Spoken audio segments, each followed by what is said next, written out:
السلام عليكم واحلى تحية حب لاحلى متابعين. تعالوا النهارده نشوف مع بعض وصفة جميلة جدا وبدون ما تتعبي نفسك وتشقي او تفتحيه او تكسري الزيتون، ولا هيبقى فيه اي مرارة ان شاء الله.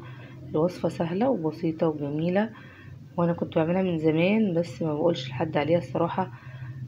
لما حد يقول لي ازاي بتعمليه وما بتفتحوش او تشقيه كده، اقول لهم الوصفة يجربوها ويلاقوها بدون ما تشقيه ولا تنقعيه. ان شاء الله هنعمله وهيطلع معاكي جميل جدا باذن الله. بصوا، اول حاجة كده نجيب الزيتون اللي احنا عايزينه، او اللي انا جايباه ده صغير كده ورفيع، بحبه جدا احسن من التخين. المليان ده بيكون بيشرب مية اكتر، فانا بحب الرفيع كده والحلو ده.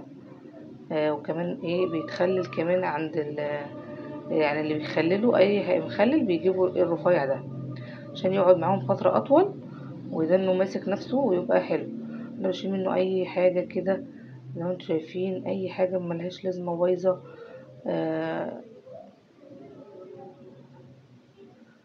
يعني اي حاجة ملهاش لازمة انتوا شايفين كده زي ما انتوا شايفين، ولا هنشقه. على فكرة انا بعمله كده على طول، اللي معلمني الطريقة دي وجايبها من ناس بتعمل مخلل. بس جوزي هو اللي عارف الناس دول، فقايلين له الطريقة وقايل لي الطريقة دي من بدري. ونضف كده كل اللي انا بقول لكم كده عليه، اعملوه بجد هتلاقوه جميل جدا.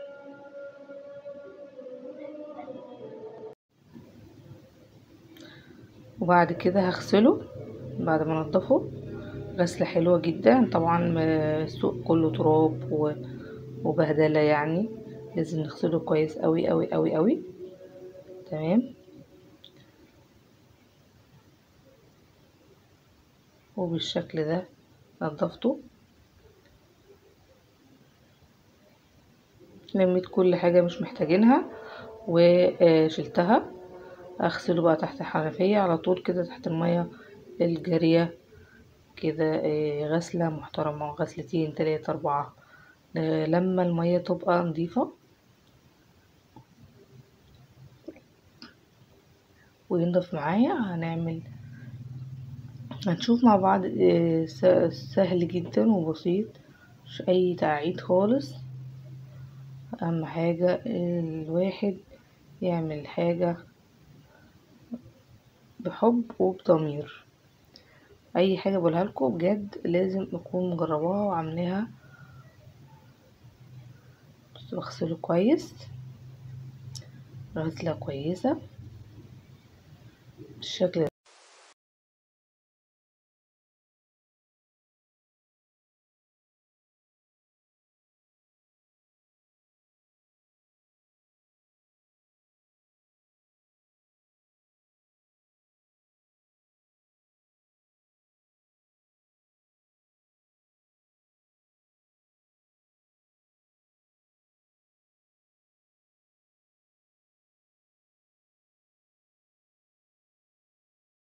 كذا مرة المية بقت بيضة معايا، هحطه في المصفى كده، هنشيله ونصفيه من المية خالص تماما.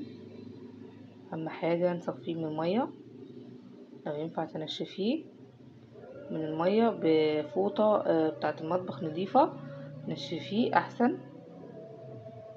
تمام،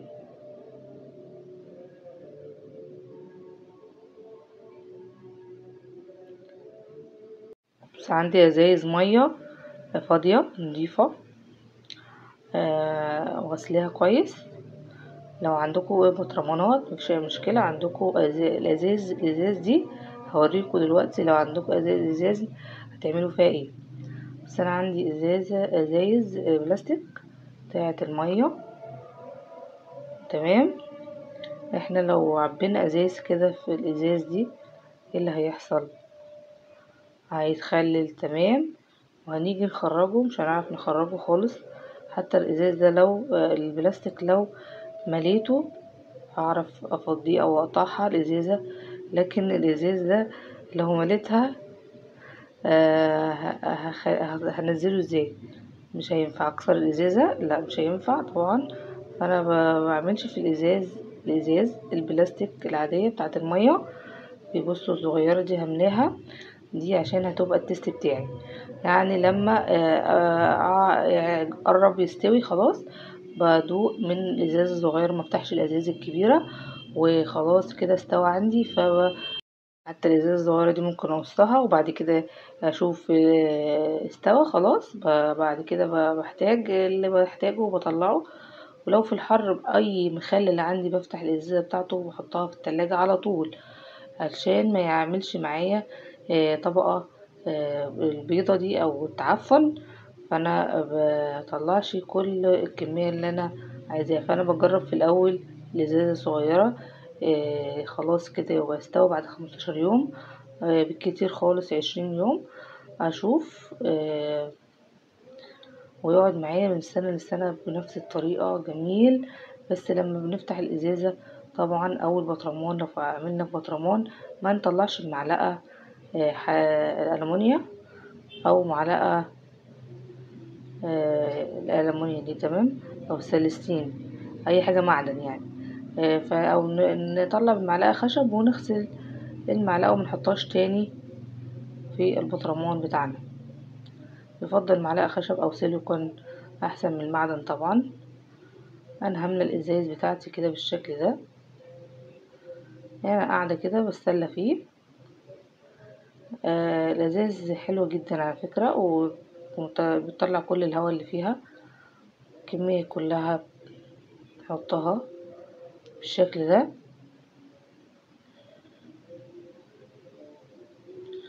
ولما اخلص الكمية بتاعتي نعمله المحلول الملح بتاعه وهنشوف هنضيف عليه ايه، والمية تبقى سخنة ولا باردة، وازاي عشان ما يبقاش معانا ملحه كتير او ملحه قليل نعمل ايه، وعشان ما يطراش معانا برضو يدنوا معانا ما يبقاش حتة طرية وحتة ناشفة. اقول لكم بيبقى قلة الملح ممكن تخليه طري معاكم. فلازم الملح يكون مظبوط يعني لازم يكون الملح بجد لازم يكون مظبوط. وعشان احنا مشقناهوش ولا فتحناه ولا نعناه فلازم نكتر الملح شوية. خلاص بصوا كده اهو مليت الازاز، حطيت كل ازازة كده 4 5 فصوص توم مقشرين بالشكل ده. وبعد كده قطعت ليمون، قشر الليمون بتاعي انا عصرت نص كوبايه كده ليمون وقطعت كام ليمونه شرايح كده وحطيتهم برضو عليه من فوق. انتوا ممكن تحطوا معاه فلفل براحتكم، ممكن تحطوا معاه جزر براحتكم، يعني الحاجه اللي انتوا بتحبوها ممكن تضيفوها عليها. بس انا بعمله ساده كده بيبقى جميل جدا وهو اصلا بيتعمل كده. خلاص يعني لما انتوا بتيجوا تشتروه ما بيبقاش عليه زيتون، ما بيبقاش عليه اي حاجه. في ناس بتبيعه بالازاز برضو زي كده، معرفش عندكم بقى بيبيعوه نفس الحكايه ولا لا. عندنا في ناس بتبيعه كده بتهيألي السوبر ماركت والحاجات دي. بس انا مشتريش من بره الحمد لله، بنعمل كل حاجه في البيت اهو. وبعصر كمان شويه ليمون. وهنعمل المحلول الملح بتاعنا وهنزود شوية ملح عندنا. طب لو طلع الملح زيادة شوية ايه اللي هيحصل هقول لكم. واحنا شغالين المية دي مغلية وبردت شوية يعني مش سخنة قوي، هي غليت سبتها تبرد شوية. بعد كده هضيف عليها 6 معالق من الملح على اللتر مية. اللتر مية عليه 6 معالق من الملح تمام. وندوبهم كويس جدا جدا جدا جدا. خلاص وكمان معاهم نص كوباية من الخل كده، ونص كوباية من الليمون عصير الليمون ومعلقتين من السكر، و6 معالق من الملح وكمان الخل والليمون. خلاص بندوبهم كويس اوي. اهم حاجة تدوبي كويس اوي. وانا قلت لكم المعلقة السيليكون او الخشب افضل من المعلقة الالومنيوم او السلستين، دي غلط تقلبي بيها علشان ما يعفنش معاكي. خلاص هنقلبه بالخشب او اوعوا تعملوا بالمعلقه دي. قلبي كويس قوي قوي قوي. ماشي، هنقلبه حلو قوي.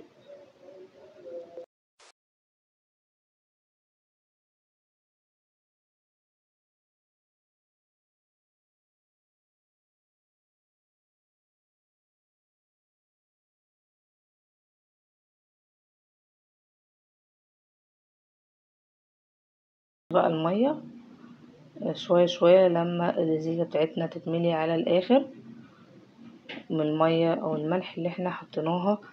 لتر الميه عليه 6 معالق من الملح الصخري او الملح البحر الخشن ده، وكمان عليهم نص كوبايه من الخل، وعليهم نص كوبايه من الليمون، وعليهم معلقتين من السكر، ونملى الازاز للاخر.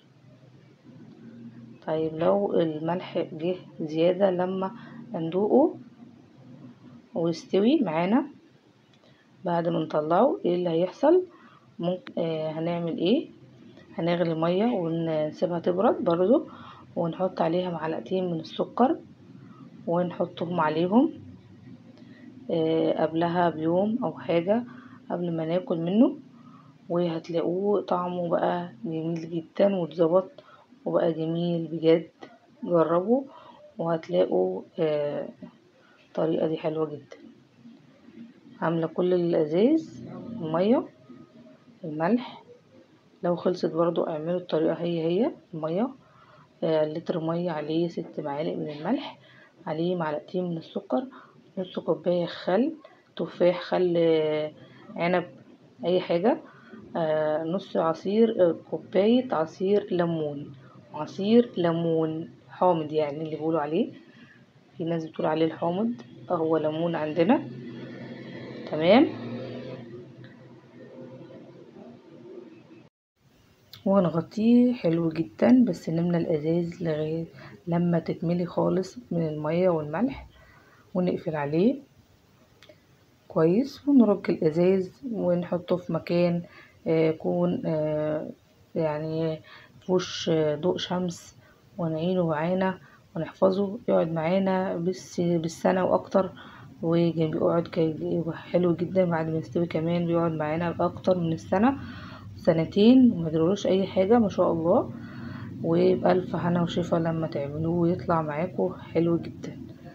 تمام، يا رب يعجبكم الوصفة بتاعتي، وما تنسوش يا جماعة اللايك والشير والاشتراك في القناة لو عجبكم بإذن الرحمن، واستودعكم الله، والسلام عليكم ورحمة الله.